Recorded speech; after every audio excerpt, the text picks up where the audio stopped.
سيقول السفهاء من الناس ما ولاهم عن قبلتهم التي كانوا عليها قل لله المشرق والمغرب يهدي من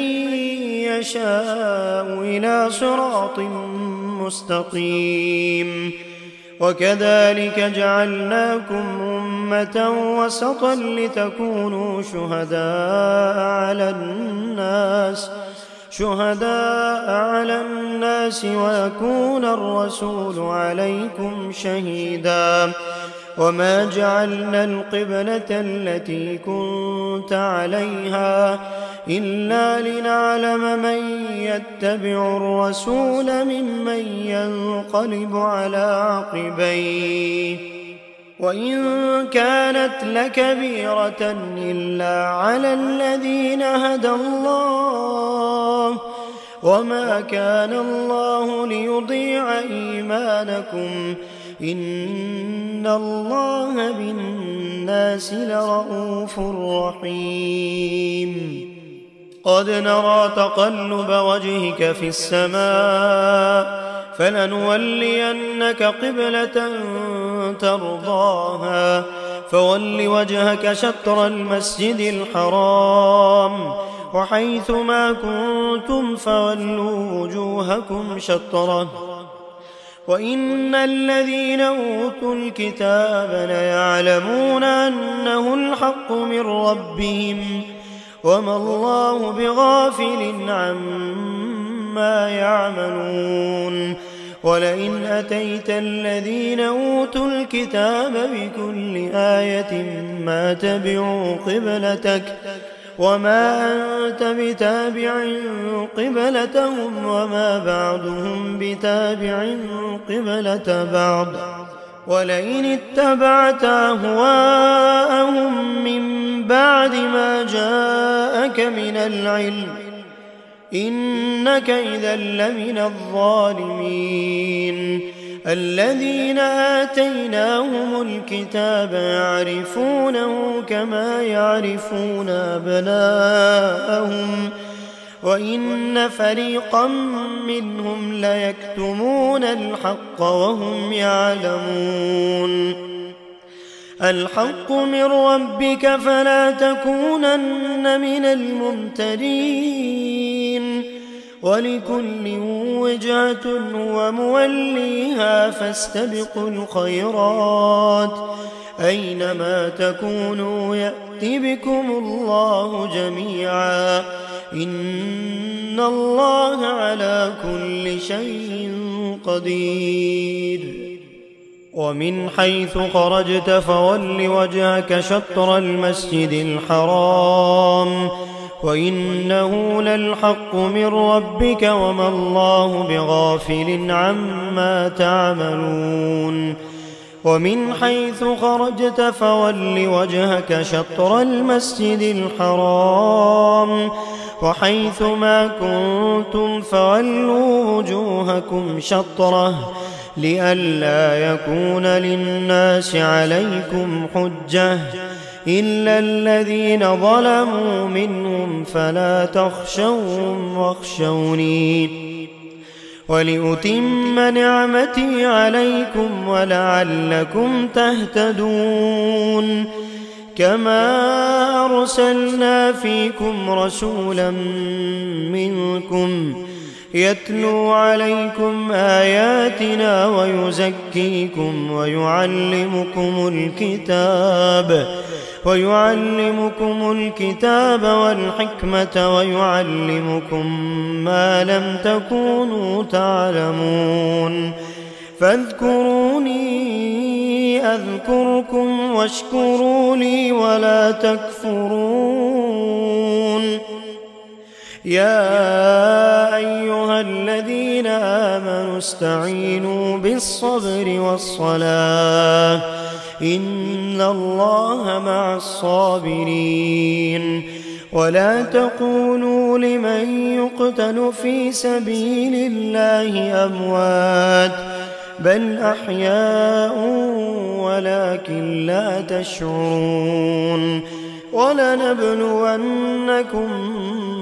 بشيء من الخوف والجوع ونقص من الأموال والأنفس والثمرات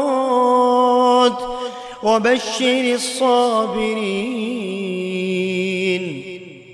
الذين إذا أصابتهم مصيبة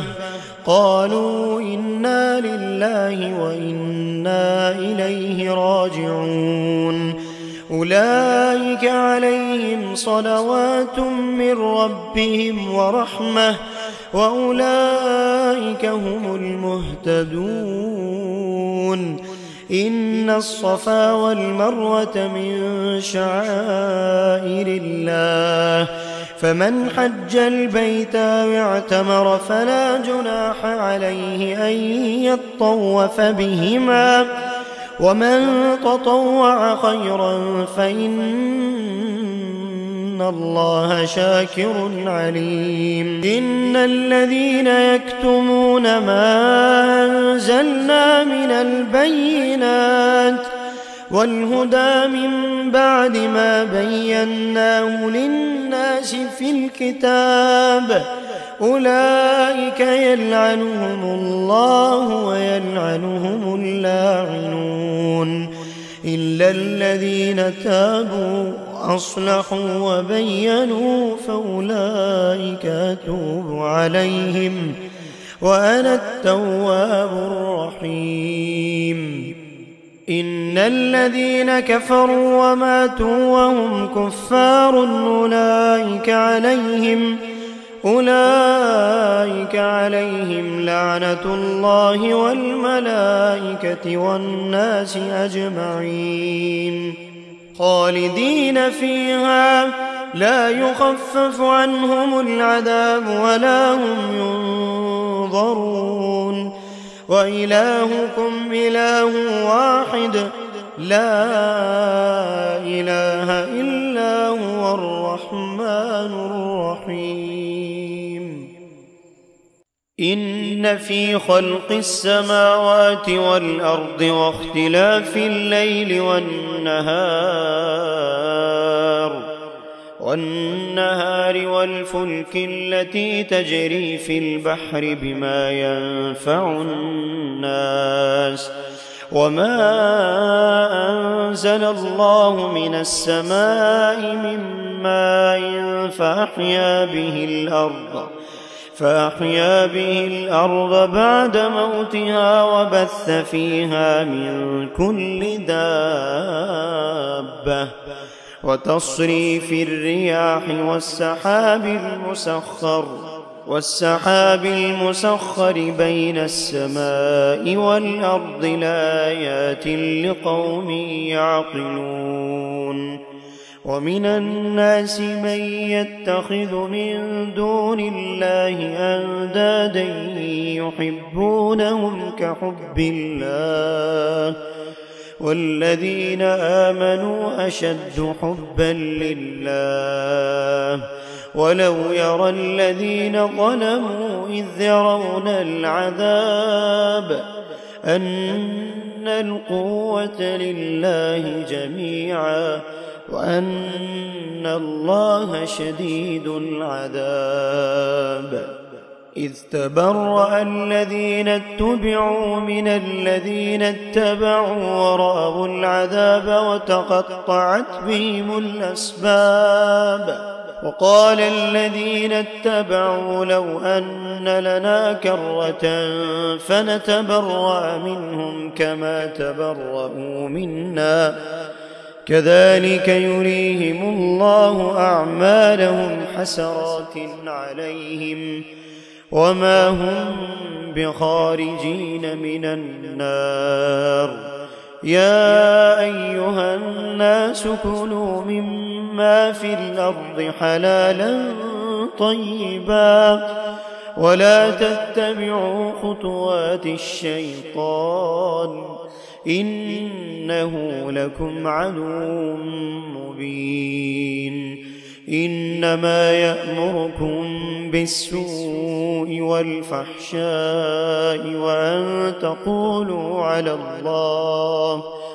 وأن تقولوا على الله ما لا تعلمون. وإذا قيل لهم اتبعوا ما أنزل الله قالوا بل نتبع ما ألفينا عليه آباءنا أولو كان آباؤهم لا يعقلون شيئا ولا يهتدون. ومثل الذين كفروا كمثل الذي ينعق بما لا يسمع إلا دعاء ونداء صم بكم عمي فهم لا يعقلون. يا أيها الذين آمنوا كلوا من طيبات ما رزقناكم واشكروا لله إن كنتم إياه تعبدون. إنما حرم عليكم الميتة والدم ولحم الخنزير وما أهل به لغير الله، فمن اضطر غير باغ ولا عاد فلا إثم عليه إن الله غفور رحيم. إن الذين يكتمون ما أنزل الله من الكتاب ويشترون به ثمنا قليلا أولئك ما يأكلون في بطونهم إلا النار ولا يكلمهم الله يوم القيامة ولا يزكيهم ولهم عذاب أليم. أولئك الذين اشتروا الضلالة بالهدى والعذاب بالمغفرة فما أصبرهم على النار. ذلك بأن الله نزل الكتاب بالحق وإن الذين اختلفوا في الكتاب لفي شقاق بعيد. ليس البر أن تولوا وجوهكم قبل المشرق والمغرب ولكن البر من آمن بالله واليوم الآخر والملائكة والكتاب والنبيين وآتى المال على حبه ذوي القربى واليتامى والمساكين وابن السبيل والسائلين وفي الرقاب وأقام الصلاة وآتى الزكاة والموفون بعهدهم إذا عاهدوا والصابرين في البأساء والضراء وحين البأس أولئك الذين صدقوا وأولئك هم المتقون. يا أيها الذين آمنوا كتب عليكم القصاص في القتلى الحر بالحر والعبد بالعبد والأنثى بالأنثى فمن عفي له من أخيه شيء فاتباع بالمعروف وأداء إليه بإحسان ذلك تخفيف من ربكم ورحمة فمن اعتدى بعد ذلك فله عذاب أليم. ولكم في القصاص حياة يا أولي الألباب لعلكم تتقون.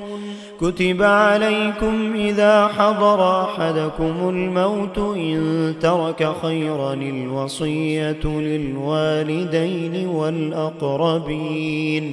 والأقربين بالمعروف حقا على المتقين. فمن بدله بعدما سمعه فإنما إثمه على الذين يبدلونه إن الله سميع عليم فمن خاف من موص جنفا أو إثما فأصلح بينهم فلا إثم عليه إن الله غفور رحيم يا أيها الذين آمنوا كتب عليكم الصيام كما كتب على الذين من قبلكم لعلكم تتقون أياما معدودات فمن كان منكم مريضا أو على سفر فعدة من أيام أخر وعلى الذين يطيقونه فدية طعام مسكين فمن تطوع خيرا فهو خير له وأن تصوموا خير لكم إن كنتم تعلمون شهر رمضان الذي أنزل فيه القرآن هدى للناس وبينات من الهدى والفرقان فمن شهد منكم الشهر فليصم ومن كان مريضا أو على سفر فعدة من أيام أخر يريد الله بكم اليسر ولا يريد بكم العسر ولتكملوا العدة ولتكبروا الله على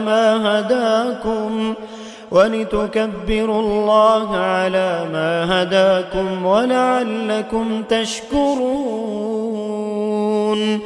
وإذا سألك عبادي عني فإني قريب أجيب دعوة الداعي إذا دعان فليستجيبوا لي وليؤمنوا بي لعلهم يرشدون أحل لكم ليلة الصيام الرفث إلى نسائكم هن لباس لكم وأنتم لباس لهن علم الله أنكم كنتم تختانون أنفسكم فتاب عليكم وعفى عنكم فالآن باشروهن وابتغوا ما كتب الله لكم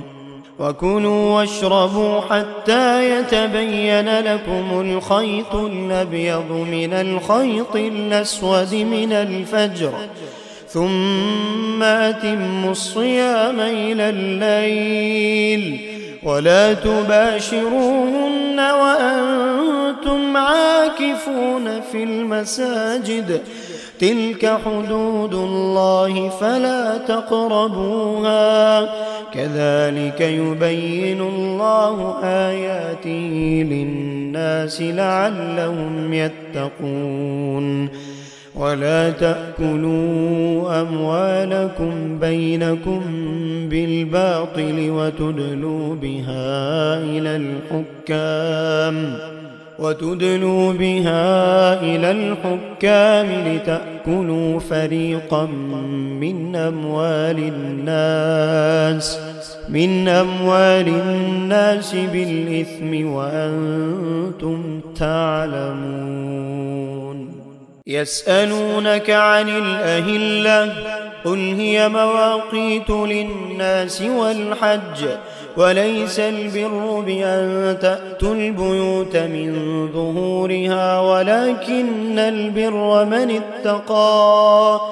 وأتوا البيوت من أبوابها واتقوا الله لعلكم تفلحون وقاتلوا في سبيل الله الذين يقاتلونكم ولا تعتدوا إن الله لا يحب المعتدين واقتلوهم حيث ثقفتموهم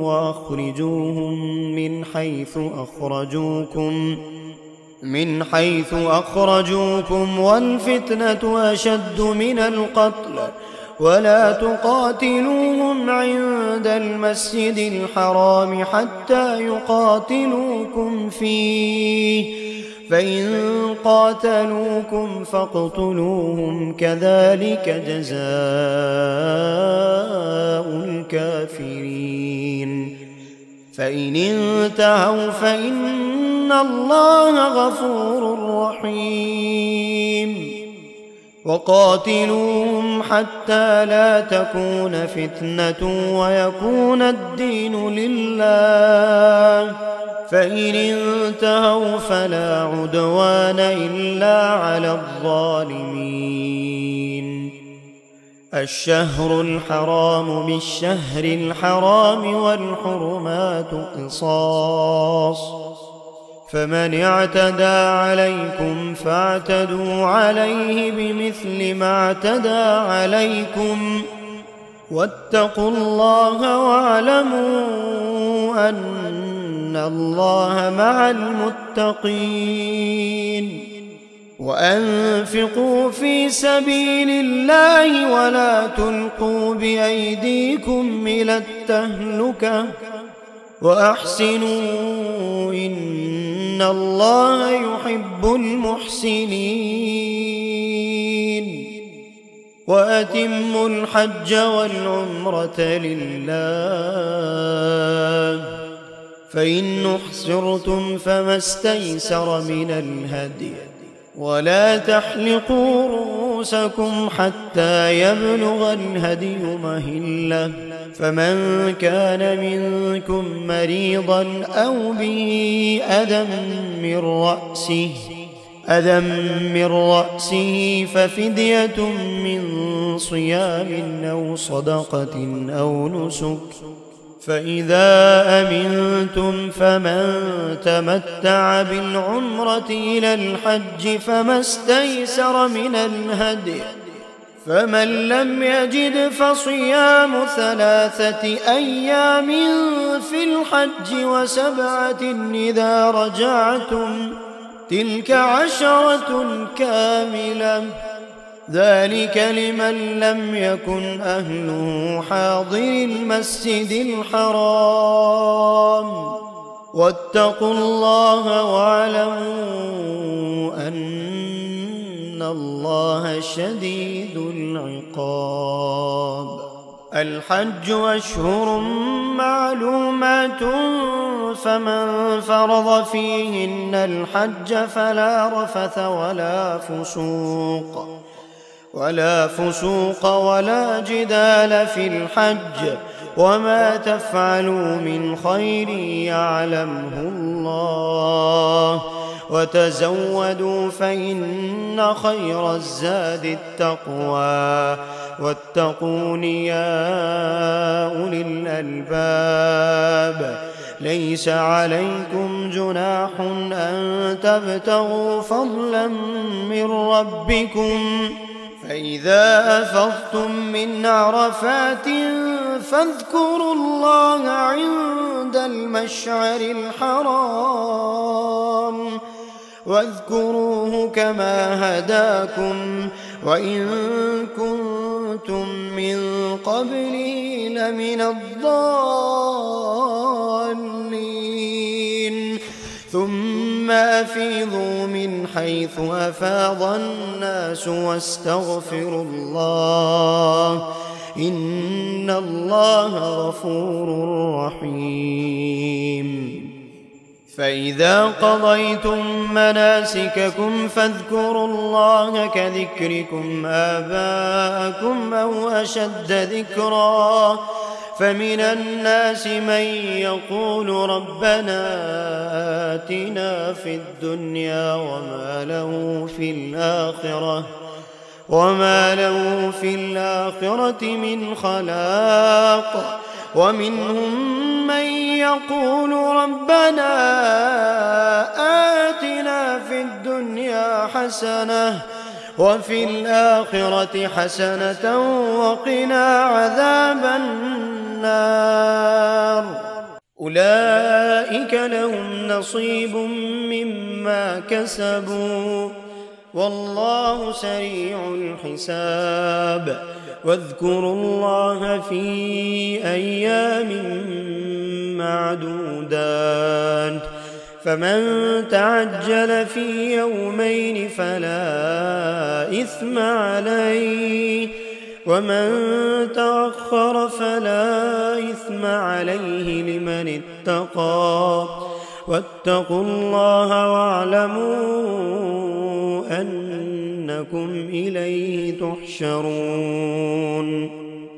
ومن الناس من يعجبك قوله في الحياة الدنيا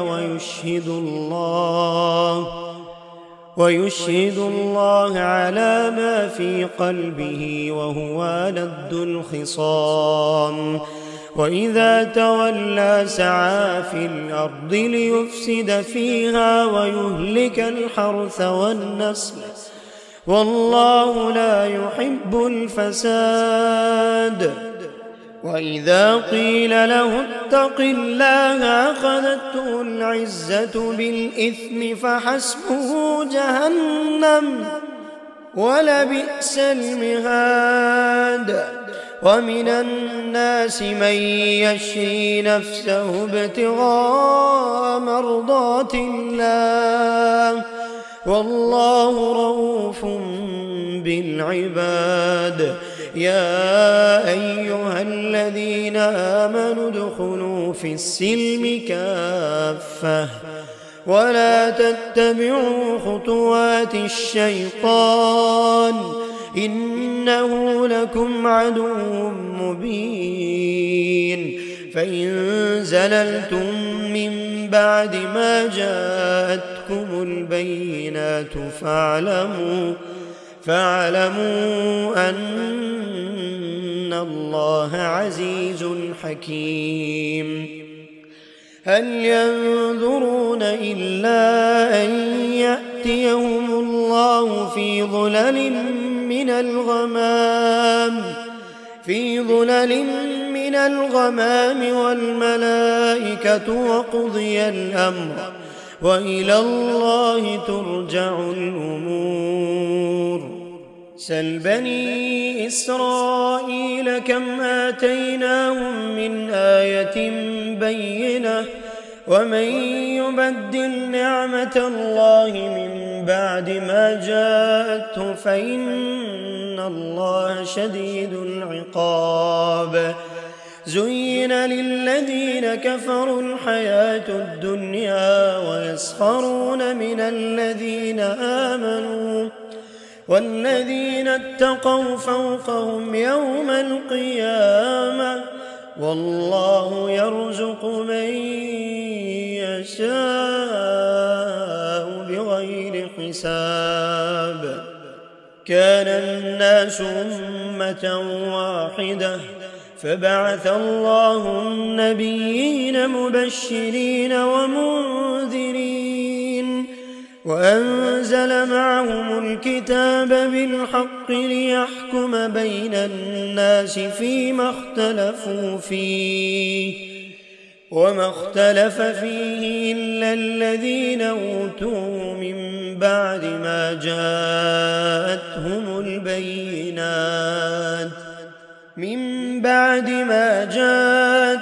البينات بغيا بينهم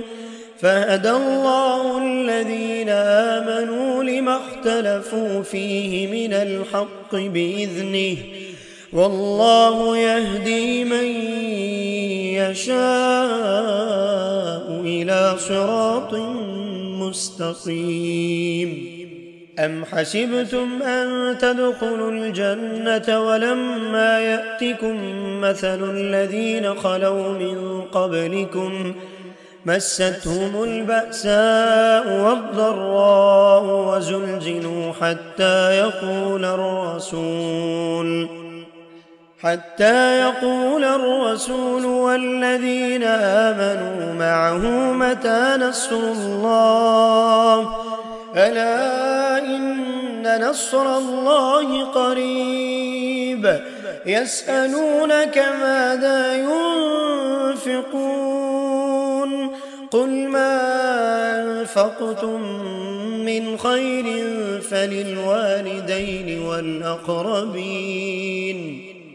فللوالدين والأقربين واليتامى والمساكين وابن السبيل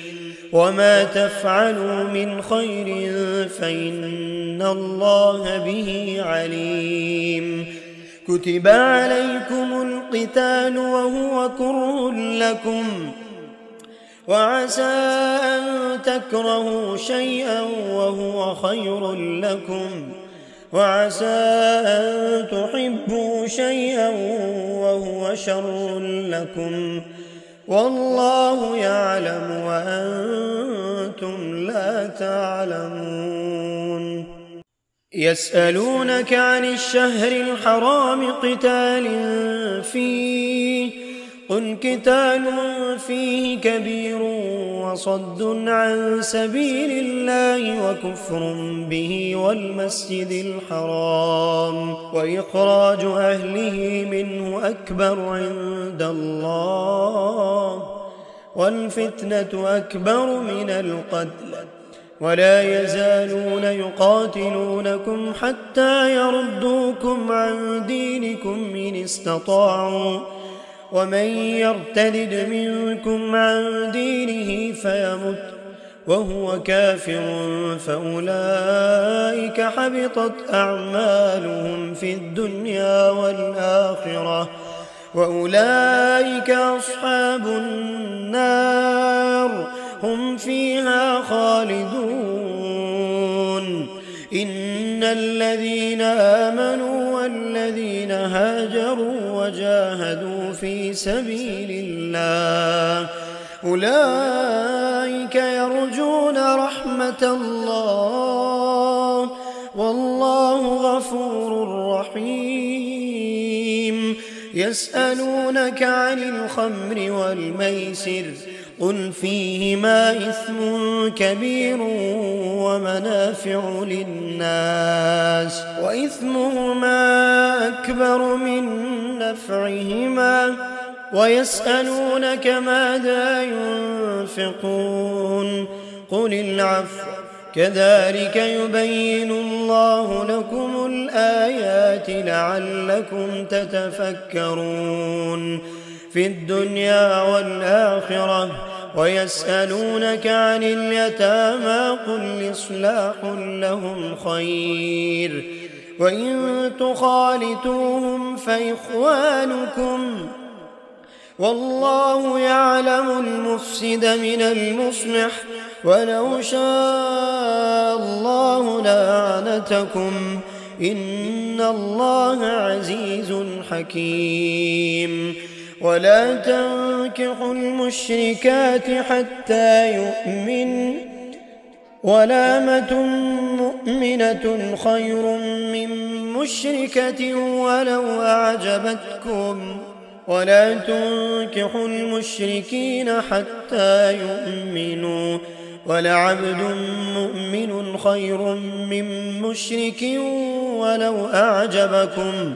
أولئك يدعون إلى النار والله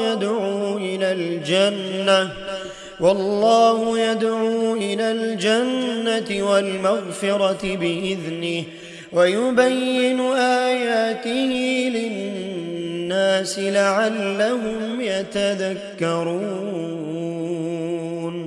ويسألونك عن المحيض قل هو أذى فاعتزلوا النساء في المحيض ولا تقربوهن حتى يطهرن فإذا تطهرن فأتوهن من حيث أمركم الله إن الله يحب التوابين ويحب المتطهرين نساؤكم حرث لكم فأتوا حرثكم أنى شئتم وقدموا لأنفسكم واتقوا الله واعلموا أنكم ملاقوه وبشر المؤمنين.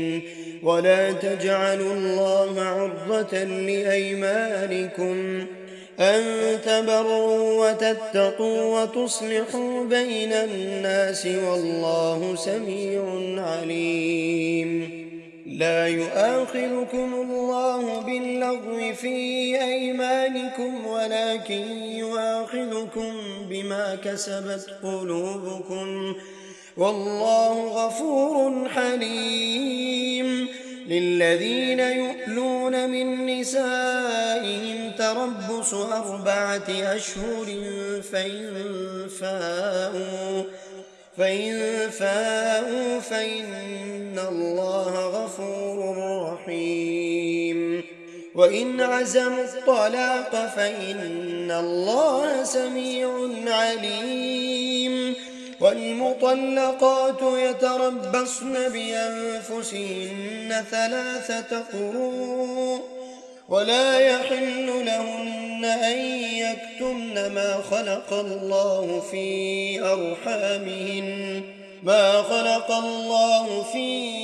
أرحامهن إن كن يؤمن بالله واليوم الآخر وبعولتهن أحق بردهن في ذلك إن أرادوا إصلاحا ولهن مثل الذي عليهن بالمعروف وللرجال عليهن درجة والله عزيز حكيم. الطلاق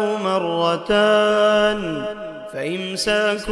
بمعروف أو تصريح بإحسان. ولا يحل لكم أن تأخذوا مما آتيتموهن شيئا إلا أن يخافا ألا يقيما حدود الله. فإن خفتم ألا يقيما حدود الله فلا جناح عليهما فيما افتدت به. تلك حدود الله فلا تعتدوها ومن يتعد حدود الله فأولئك هم الظالمون. فإن طلقها فلا تحل له من بعد حتى تنكح زوجا غيره. فإن طلقها فلا جناح عليهما أن يتراجعا إن ظنا أن يقيما حدود الله. وتلك حدود الله يبينها لقوم يعلمون. وإذا طلقتم النساء فبلغن أجلهن فأمسكوهن بمعروف أو سرحوهن بمعروف ولا تمسكوهن ضرارا لتعتدوا ومن يفعل ذلك فقد ظلم نفسه. ولا تتخذوا آيات الله هزوا واذكروا نعمة الله عليكم وما أنزل عليكم من الكتاب والحكمة يعظكم به واتقوا الله واعلموا أن الله بكل شيء عليم. وإذا طلقتم النساء فبلغن أجلهن فلا تعضلوهن أن ينكحن أزواجهن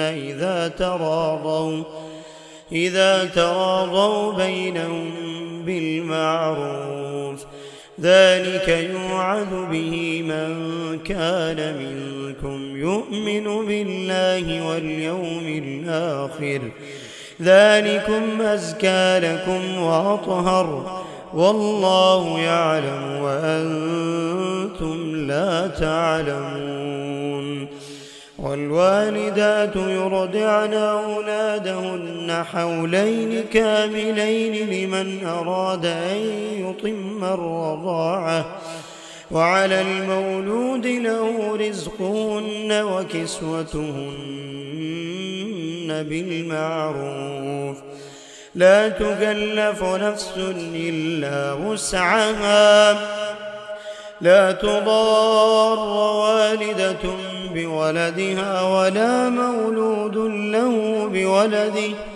وعلى الوارث مثل ذلك فإن أرادا فصالا عن تراض منهما وتشاور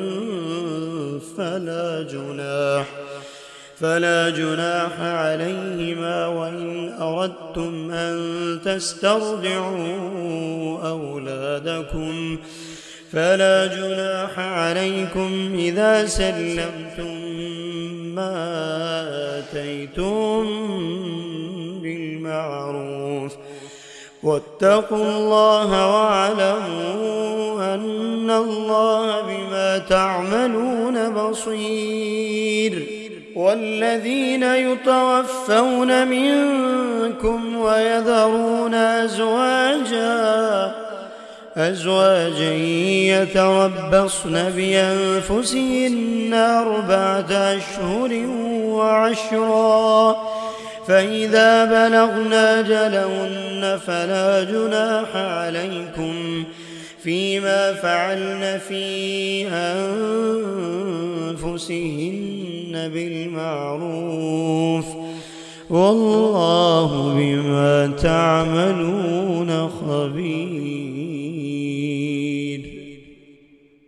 ولا جناح عليكم فيما عرضتم به من خطبة النساء أو أكننتم في أنفسكم علم الله أنكم ستذكرونهن ولكن لا تواعدوهن سرا إلا أن تقولوا قولا معروفا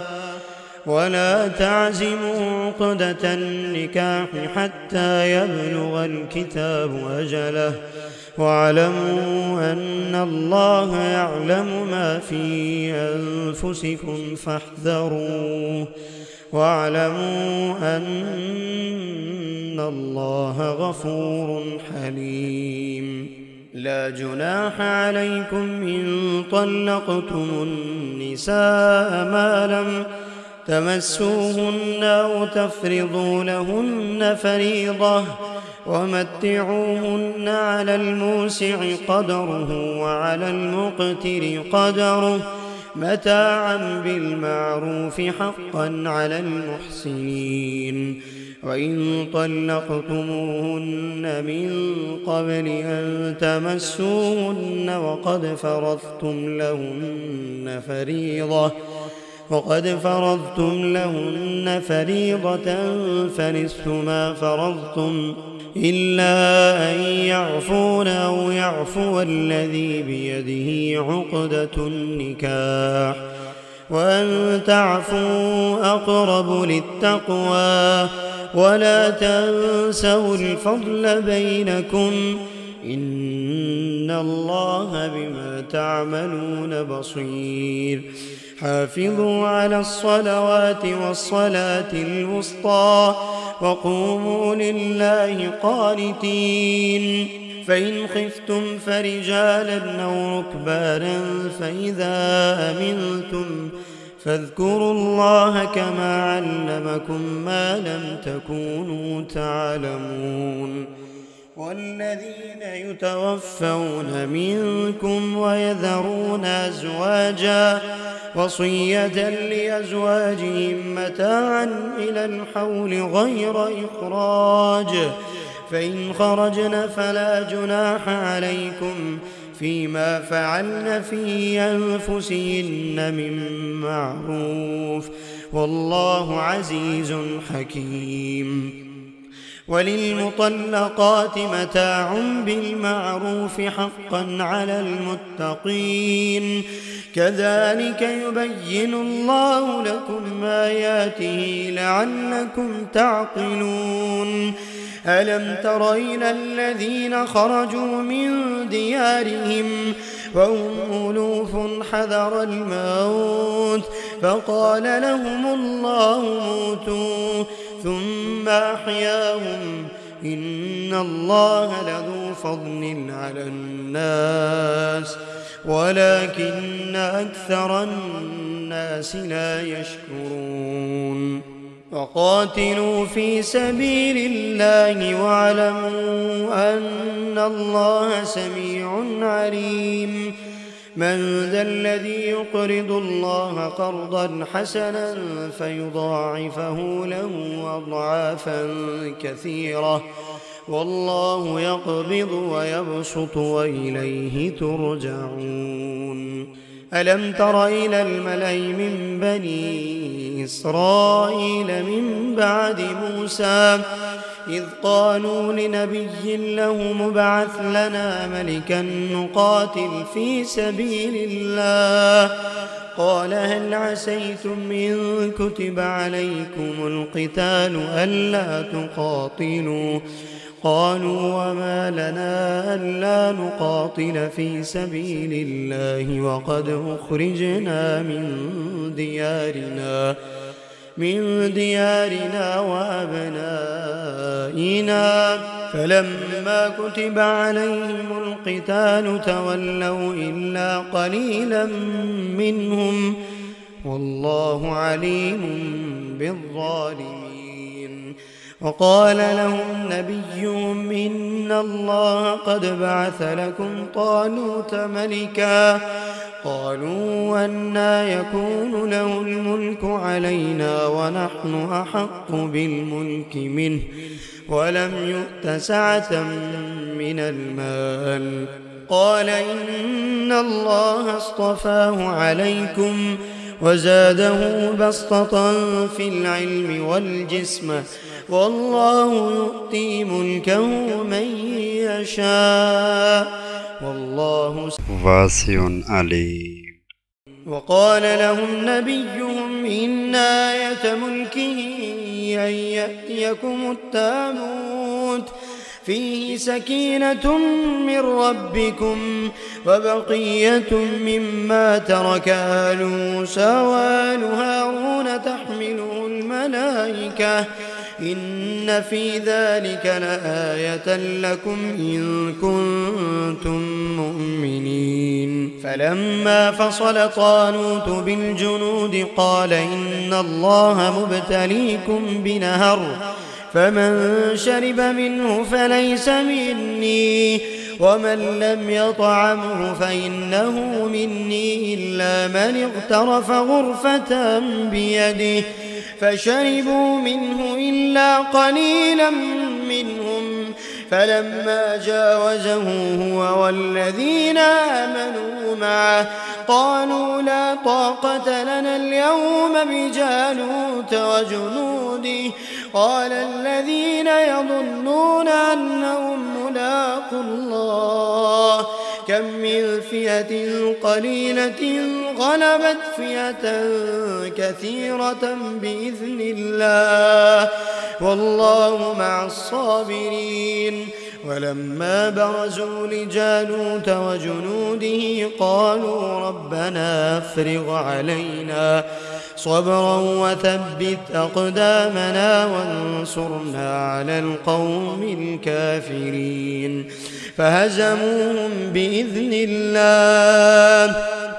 وقتل داود جالوت وآتاه الله الملك والحكمة وعلمه مما يشاء ولولا دفع الله الناس بعضهم ببعض لفسدت الأرض ولكن الله ذو فضل على العالمين.